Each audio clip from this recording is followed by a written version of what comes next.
तबलीगी जमात के जो लोग बाहर के थे, विदेशी थे, उनको कोर्ट के ज़रिए 8 जगह पर, मुख्तलिफ़ जगहों पर रखा गया है। इस वक्त हम मौजूद हैं जमीयत उलमा हिंद के हेडक्वार्टर में। हमारे साथ नियाज़ फ़ारूक़ी साहब, जो जमीयत उलमा हिंद के सेक्रेटरी हैं, वो मौजूद हैं। जमीयत उलमा हिंद के मरकज़ी दफ्तर में 210 तबलीगी जमात के जो विदेशी नागरिक हैं वो यहाँ पर क़याम किए हुए हैं। उनका सारा इंतज़ाम खाने पीने का जमीयत उलमा हिंद की तरफ से यहाँ पर किया जा रहा है।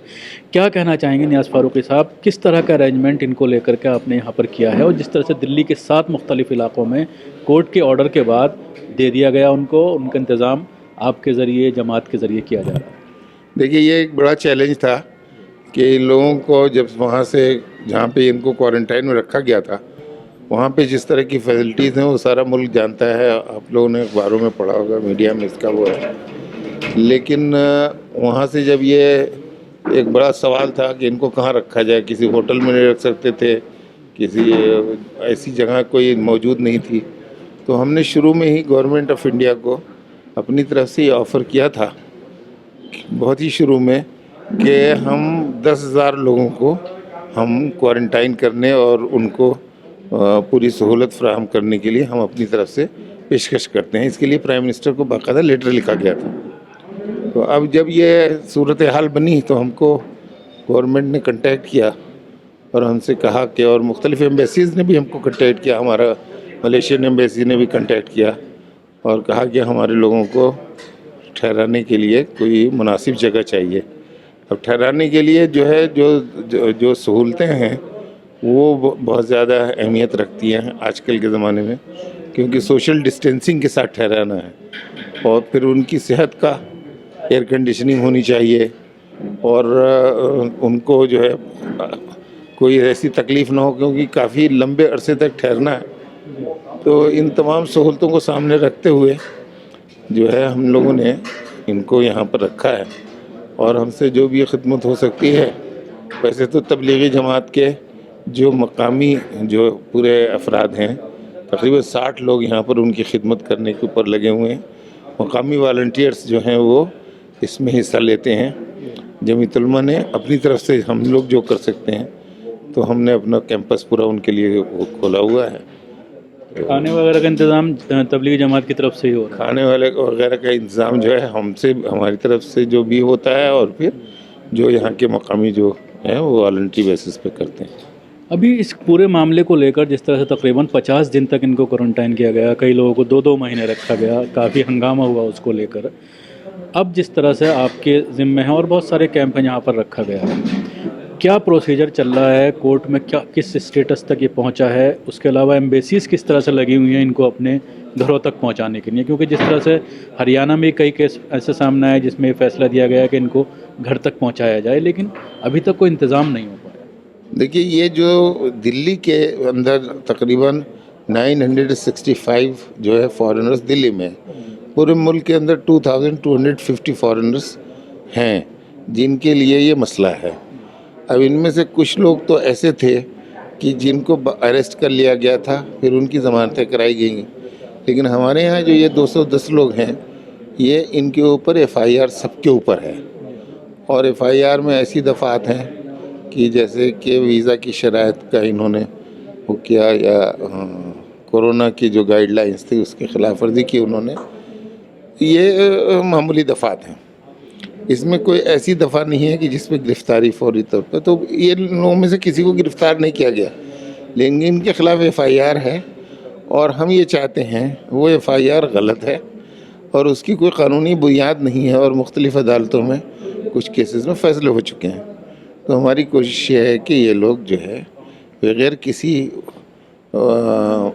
शर्त के इन लोगों को बाइज़्ज़त तरीक़े से बरी कर दिया जाए, और ये लोग पूरी तरह से फारिग होने के बाद जो है वो अपने मुल्कों में वापस जाएं। अब इसमें 2 मसला है। एक मसला तो कानून की तरफ से तो रुकावट जो है वो अलग है, वो जैसे प्रोसेस के अंदर है, इंशाल्लाह उनको मिलेगी वो सहूलत, हम लोग पूरी कोशिश में लगे हुए हैं।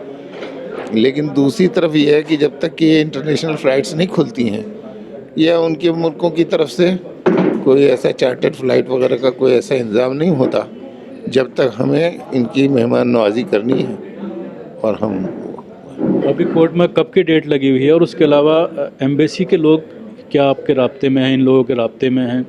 किस किस कंट्री के लोग हैं जो आपके यहाँ ठहरे? हमारे यहाँ इस वक्त जो है वो 190 लोग तो सिर्फ इंडोनेशिया के हैं, कुछ लोग यूके के हैं, कुछ लोग सूडान के हैं। तो इस तरह करके 210 लोग हैं हमारे यहाँ। और इनके अभी जो है कोई ऐसा इनके खिलाफ एफआईआर है, तो अभी इनके खिलाफ कोई ऐसा केस नहीं है कि पुलिस ने चार्जशीट फाइल की हो जिसकी बिना के ऊपर जो है हम ये बता सकें कि इनकी कब तारीख होगी। ये तो अभी ये बिल्कुल मुतय्यन तौर से बताना मुश्किल है, लेकिन ये है कि कोई ऐसा हम उम्मीद करते हैं कि जैसी फ़्लाइट्स वगैरह शुरू होंगी तो एक आध महीने में हमको इससे इंशाल्लाह इन लोगों को। इसमें कितने लोग ऐसे थे जो कोरोना पॉजिटिव पाए गए थे, और अब जिस तरह से दिल्ली में काफ़ी स्प्रेड हो रहा है, तो उसके लिए क्या इंतज़ामात हैं डॉक्टर्स वगैरह के, तो प्रॉपर चेकअप वगैरह के क्या इंतज़ामात हैं? क्या सरकार इसमें कुछ मदद कर रही है?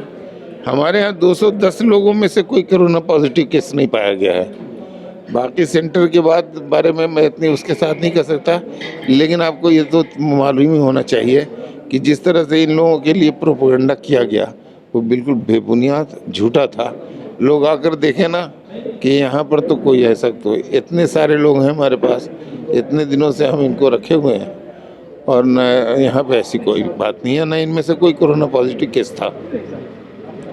अब जिस तरह से शुरू में ये देखने में आया था कि हम अरविंद केजरीवाल के ज़रिए बार बार अलग से एक आंकड़ा दिखाया जाता है तबलीगी जमात का, लेकिन अब पिछले एक महीने से जब ये लगातार संख्या बढ़ रही है, तो ना तो कोई मीडिया परसेंटेज दिखा रहा है और ना ही पूरी तरह से आंकड़े दिखाए जा रहे हैं। तो किस तरह से इसको पूरी तरह से आप एक साजिश मानते हैं? देखिए, ये तो झूठ था और लोगों के दिल में, लोगों को एक तरह से कहते हैं अंग्रेज़ी में इसे स्केपगोट करना, कि अपनी जो है कमज़ोरियों और अपनी उसको छिपाने के लिए किसी दूसरे के सर पे इसे डाल दिया गया।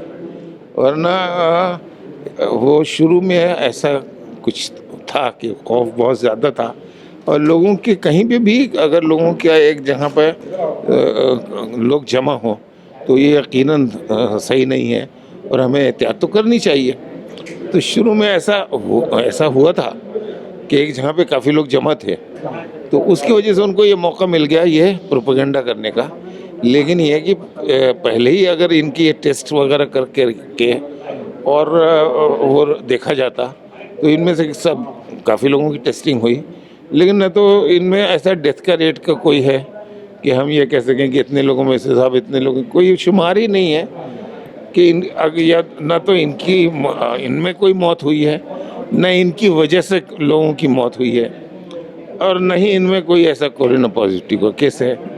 तो इसलिए ये सब कुछ झूठ पे है, और सबसे बड़ा झूठ तो केजरीवाल ने बोला है दिल्ली के अंदर हालात को ख़राब करने में। और सबसे ज़्यादा निकम्मा जो जिसे हम कहें कि जिसने जो है बजाय इसके कि लोगों की परेशानियों को कम करता, उनकी मदद करता, उल्टा और उसकी परेशानियों को बढ़ाया है, लोगों को गुमराह किया है। और आज तक भी मेरा ख्याल है कि दिल्ली के अस्पतालों का जो हाल है और वहाँ पे जो लोगों को सहूलत मिलनी चाहिए, सबसे बुरा हाल अगर मुल्क में होगा तो दिल्ली का होगा। तो ये तो सिर्फ झूठे प्रोपेगेंडे के ऊपर जिंदा है, लेकिन अब एक्सपोज हो गए हैं, तो ये हम ऐसे समझते हैं। जिस तरह से कोरोना बम के तौर पर मीडिया ने पेश किया, उस पर क्या कहना है? कोरोना बम के तौर पर बताया गया कि तबलीगी जमात के लोग कोरोना बम। देखिए, ये बात अब बिल्कुल खुल के आ चुकी है कि यहाँ पर हर चीज़ से लोग फ़ायदा उठाने की कोशिश करते हैं, तो बीमारी और मौत को भी लोगों ने अपने फ़ायदे के लिए इस्तेमाल किया है। और ना कोई बम है और ना कोई कोरोना एक बहुत बड़ी मुसीबत है और सबके लिए मुसीबत है, हमारे हिंदू हो, मुसलमान हो, कोई भी हो। और इसके ये क्यों आया और क्यों फैल रहा है, अगर इस सबब को जान लिया जाता तो इसको कंट्रोल कर लिया जाता। असल बात तो ये है, ईमानदारी की बात ये है कि आज तक ये पता ही नहीं लग सका कि ये क्यों फैल रहा है और कैसे फैल रहा है। तो जितनी बातें हैं सब क़यास आराइयाँ हैं, झूठ है। लोग इस हालत से भी लोग जो है जिसे कहते हैं कि लाशों पे सियासत करते हैं, तो अगर लाशों पे सियासत का मतलब देखना है तो आज के ज़माने में देखा जा सकता है कि हमारी सरकार भी उसमें शामिल है और मुख्तलिफ पार्टियां भी इसमें शामिल हैं, मुख्तलिफ ग्रुप भी शामिल हैं जो लाशों की सियासत कर रहे हैं, जो कि नहायत अफसोसनाक है।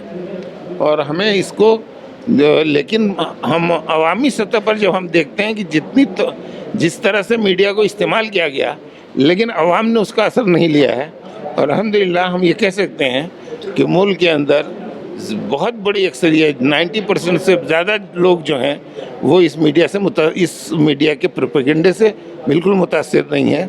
और अभी भी इंसानियत हिंदुस्तान में ज़िंदा है और हम फ़ख्र के साथ कह सकते हैं कि हम हिंदुस्तानी हैं।